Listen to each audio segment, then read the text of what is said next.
Assalamualaikum warahmatullahi wabarakatuh. Halo teman-teman, perkenalkan kami dari kelompok 1 yang beranggotakan Anissa Indira Prakacita, Gregorius Ayuda, dan saya sendiri Dava Inanda Nabila.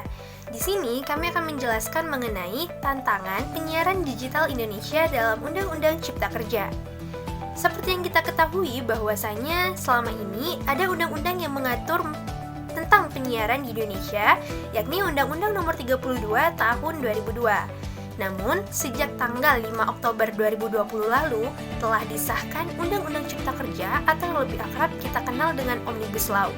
Tentu saja dengan disahkannya undang-undang baru ini, ada hal-hal baru terkait penyiaran yang berubah, yang menjadi sorotan utamanya. Salah satunya adalah merubah penyiaran di Indonesia dari analog menjadi digital. Nah teman-teman, perubahan ini tentu saja nggak mudah ya. Tentu saja ada tantangannya, ada kendalanya. Dan untuk tahu apa saja tantangan penyiaran digital di Indonesia berdasarkan Undang-Undang Cipta Kerja atau sesuai dengan UU Cipta Kerja, tetap stay tune di video ini ya. Oh iya, materi pertama akan dijelaskan oleh rekan kita, Anissa Indira Prakacita, dan materi kedua akan dijelaskan oleh Gregorius Ayuda, dan materi ketiga akan dijelaskan oleh saya sendiri, Dava Inanda Nabila. So, tetap stay tune di video ini dan jangan lupa like videonya. Jadi di sini saya akan menjelaskan tentang apa sih digitalisasi penyiaran dan ada apa saja peraturan yang mengatur tentang penyiaran. Jadi, apa itu digitalisasi penyiaran? Digitalisasi penyiaran merupakan terminologi untuk menjelaskan proses alih format media dari bentuk analog menjadi bentuk digital. Secara teknis, digitalisasi adalah proses perubahan segala bentuk informasi, baik angka, kata, gambar, suara, data, dan gerak yang dikodekan ke dalam bentuk bit, sehingga dimungkinkan adanya manipulasi dan transformasi data, termasuk penggandaan, pengurangan, maupun penambahan. Semua jenis informasi diperlakukan bukan dalam bentuk asli, tapi dalam bentuk digital yang sama. Bit ini merupakan karakter dengan dua pilihan, antara lain 0 dan 1, on dan off, yes dan no, ada informasi atau tidak. Penyederhanaan ini pada akhirnya dapat merangkum aneka bentuk informasi, baik huruf, suara, gambar, warna, gerak, dan sebagainya sekaligus ke dalam satu format sehingga dapat memproses informasi untuk berbagai keperluan, seperti pengolahan, pengiriman, penyimpanan, penyajian, sekaligus dalam satu perangkat. Lalu, kita sudah membahas tentang digitalisasi penyiaran, sekarang kita akan membahas peraturan mengenai penyiaran. Yang pertama, ada Permen-Kominfo nomor 22/M-Kominfo/11/2011 tentang penyelenggaraan penyiaran televisi digital terestrial penerimaan tetap tidak berbayar atau free to air. Yang kedua, Permen-Kominfo nomor 5/M-Kominfo/2/2012 tentang standar penyiaran televisi digital terestrial penerimaan tetap tidak berbayar atau free to air. Yang ketiga, Undang-Undang Penyiaran tahun 2002 yang mengatur tentang penyiaran di Indonesia. Dan terakhir adalah Undang-Undang Cipta Kerja atau Omnibus Law yang mengatur tentang penyiaran di Indonesia yang baru saja disahkan. Selanjutnya kita akan membahas tentang UU Cipta Kerja dalam dunia penyiaran. Saya akan menyinggung sedikit tentang Undang-Undang Cipta Kerja, tantangannya terhadap realisasi migrasi penyiaran digital, serta perihal izin siar seumur hidup. So, lanjut.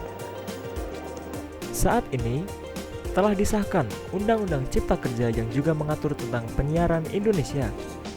Salah satunya adalah kepastian kapan siaran televisi analog akan dimatikan dan beralih sepenuhnya ke siaran digital atau analog switch off. Menurut Menteri Kominfo Indonesia, realisasi akan rencana ini akan rampung pada tahun 2022 mendatang. Namun tentu saja peralihan ini tidak mudah. Ada beberapa tanggapan yang akhirnya menjadi tantangan terhadap realisasi migrasi penyiaran digital ini. Antara lainnya adalah izin siar seumur hidup, penyiaran makin Jakarta sentris, dan juga menyuburkan konglomerasi. Yang pertama adalah izin siar seumur hidup. Undang-Undang Cipta Kerja Pasal 72 Angka 4 menghapus ketentuan Pasal 34 Undang-Undang Penyiaran tentang perizinan. Pasal yang dihapus ini menetapkan bahwa izin bersiaran dibatasi 10 tahun untuk stasiun televisi dan 5 tahun untuk radio. Artinya, perizinan diberikan seumur hidup. Konsekuensi lain dari dihapusnya pasal ini adalah hilangnya larangan untuk memperjualbelikan izin bersiaran. Dalam aturan sebelumnya, setiap lembaga penyiaran harus memperpanjang izin setelah durasi izinnya habis. Performa mereka pun harus dievaluasi oleh pemerintah dan KPI sebagai perwakilan publik sebelum bisa diberi izin bersiaran kembali. Proses ini memang punya segudang masalah dan perlu diperbaiki. Namun tetap penting untuk memastikan penyiaran punya tanggung jawab bagi publik. Frekuensi yang digunakan untuk bersiaran adalah sumber daya alam yang terbatas, sehingga penggunaannya harus dimanfaatkan untuk kepentingan publik. Penghapusan durasi izin oleh Undang-Undang Cipta Kerja memberi keleluasaan konglomerat untuk mengontrol industri penyiaran sembari mengecilkan suara publik di dalamnya. Baik teman-teman, semoga penjelasan dari kedua teman saya tadi mudah dimengerti ya. Nah, kita masuk ke materi berikutnya, yaitu masih seputar tantangan. Nah, tantangan selanjutnya adalah penyiaran akan semakin Jakarta sentris dan juga menimbulkan konglomerasi. Untuk tahu lebih lanjut, check it out. Tantangan selanjutnya adalah penyiaran semakin Jakarta sentris. Perlu diketahui ya bahwa Jakarta sentris adalah sebutan untuk semakin berpusatnya suatu hal di Jakarta, dan dalam hal ini adalah penyiaran. Undang-Undang Cipta Kerja menetapkan bahwa cakupan wilayah siaran dapat meliputi seluruh wilayah Indonesia. Hal ini tertuang dalam Undang-Undang Cipta Kerja Pasal 72 Angka 3. Padahal, Undang-Undang Penyiaran memiliki ketentuan soal sistem siaran jaringan. Dalam sistem ini, sebuah stasiun hanya dapat bersiaran secara lokal dan harus membentuk jaringan dengan stasiun lokal jika ingin bersiaran di luar wilayahnya. Nah, dengan adanya perubahan ini, penyiaran akan menjadi industri yang semakin terpusat di Jakarta dan mengabaikan kepentingan ekonomi, informasi, serta ekspresi daerah Indonesia. Nah, perlu diketahui juga ya teman-teman, bahwa penyiaran ini menjadi Jakarta sentris sudah terjadi semenjak beberapa tahun yang lalu. Hal ini dapat dibuktikan dengan berita-berita yang disiarkan. Rata-rata berita yang disiarkan banyak terjadi di Jakarta. Bahkan juga banyak masyarakat yang lebih mengetahui berita-berita yang terjadi di Jakarta dan sekitarnya dibandingkan dengan berita-berita yang ada di daerahnya. Tantangan berikutnya adalah menyuburkan konglomerasi. Pada pasal 72 angka 6 dan angka 7, Undang-Undang Cipta Kerja menghapus sanksi pidana bagi dua pelanggaran. Yang pertama, pemusatan kepemilikan, dan yang kedua, kepemilikan silang. Dua hal ini memungkinkan terciptanya ekosistem media yang dikuasai oleh segelintir pemodal besar, rendahnya pemerataan ekonomi dalam industri penyiaran, hingga rawannya intervensi kepentingan politik.